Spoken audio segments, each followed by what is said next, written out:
14 اگست کو مینار پاکستان میں جو واقعہ پیش آیا اس کے مختلف ریویوز آنا شروع ہو گئے ہیں سوشل میڈیا پہ، نیوز چینلز پہ، اینکرز بھی، عوام بھی، سبھی اپنے اپنے ریویو دے رہے ہیں۔ السلام علیکم دوستو، میں ہوں محمد مزمل اور آپ دیکھ رہے ہیں آپ کی آواز مزمل ورکی یوٹیوب چینل۔ مختلف ٹی وی چینلز اور سوشل میڈیا پلیٹ فارم پہ سانحہ 14 اگست کے متعلق مختلف ریویوز آنا شروع ہوئے ہیں، اور اس ریویوز میں چند ایک ویڈیوز دیکھ رہا تھا جس کے اندر تنقید کا نشانہ بنایا گیا اس محترمہ کو بھی اور ان لڑکوں کو بھی جنہوں نے یہ حرکت کی۔ میں نے بہت سے اینکرز کو سنا، لیکن زیادہ تر جو ریویوز تھے وہ یہی تھے کہ وہ جنہوں نے یہ حرکت کی وہ بھیڑیے ہیں، وہ درندے ہیں، وہ گدھ ہیں، یہ فلاں ہیں، مختلف قسم کے جو القابات ہیں انہیں دیے جا رہے تھے۔ لیکن بہت کم لوگ، سینئر لوگ، ایجوکیٹڈ لوگ ایسے تھے جنہوں نے ایک بار بھی اس لڑکی کو ملامت کیا ہو۔ میں ان سے پوچھنا چاہوں گا، ان اینکر سے، کیا انہوں نے قرآن پڑھا ہے؟ جتنی عزت یہ لوگ اپنی زبان سے یا مغرب میں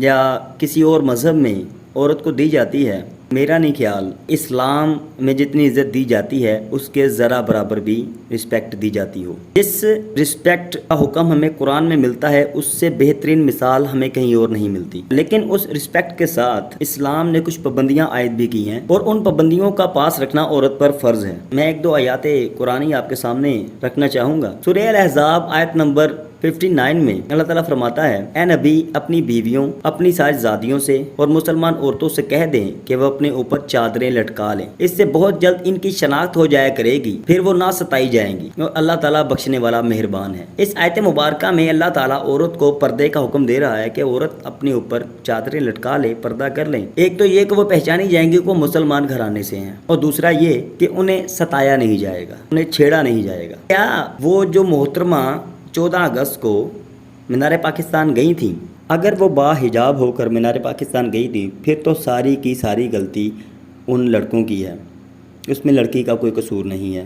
یا تو اس لڑکی کو گھر جا کر کسی نے چھیڑا ہو، تنگ کیا ہو، اس کی عزت آبرو اتاری ہو، تو پھر لڑکوں کا قصور ہے، سارا کا سارا ہی لڑکوں کا قصور ہے۔ لڑکی بالکل بے قصور ہے، پھر ایکشن لیا جائے سب پہ، سب لڑکوں پہ ایکشن لیا جائے، لڑکی کو صرف معصوم کہا جائے، اس کے سر پر ہاتھ پھیرا جائے کہ بہت معصوم ہو بھائی، تمہیں بہت ظلم ہوا تمہارے ساتھ۔ اچھا، دوسری آیت سورہ الاحزاب آیت نمبر 55 ہے، ان عورتوں پر کوئی گناہ نہیں کہ وہ اپنے باپوں، اپنے بیٹوں، اپنے بھائیوں، بھتیجوں، بھانجوں اور اپنی عورتوں اور ملکیت کے ماتحتوں یعنی غلاموں اور لونیوں کے سامنے ہوں۔ اللہ سے ڈرتی رہو، اللہ تعالیٰ یقیناً ہر چیز پر شاہد ہے۔ اس آیت مبارکہ میں یہ بھی بتایا گیا ہے کہ کس کس کے سامنے وہ جا سکتی ہیں اور ان پر کوئی گناہ نہیں ہو۔ تو کیا وہ مینار پاکستان اپنے محرم رشتوں کے سامنے گئی تھی بنا حجاب؟ اگر تو حجاب کے ساتھ وہاں پہ گئی ہوں، ویسے میرا نہیں خیال کہ وہاں پہ جانا کوئی ضروری تھا ان کا، اور وہاں پہ جا کے فلائنگ کس کرنا، اشارے کرنا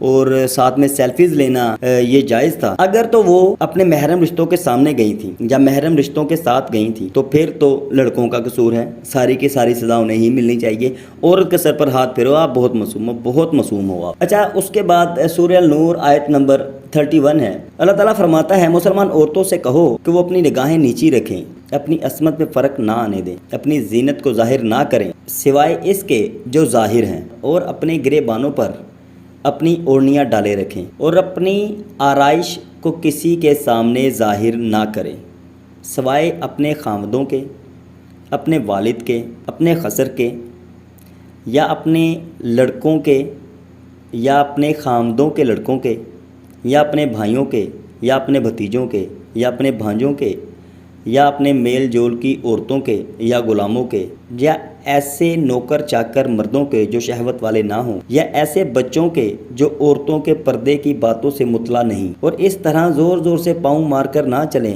کہ ان کی پوشیدہ زینت معلوم ہو جائے۔ اے مسلمانوں، تم سب کے سب اللہ کے جناب میں توبہ کرو تاکہ تم نجات پاؤ۔ اچھا، اس آیت مبارکہ میں بھی یہی کہا گیا ہے کہ وہ اپنی عزت و آبرو کو ڈھانپ کر رکھیں، اپنی شرم گاہوں کو نمایاں نہ کریں۔ لیکن اب مجھے یہ بتایا جائے کہ کیا مینار پاکستان میں سب محرم رشتے تھے ان کے، جن کے سامنے وہ گئیں اور جا کے فلائنگ کس کی؟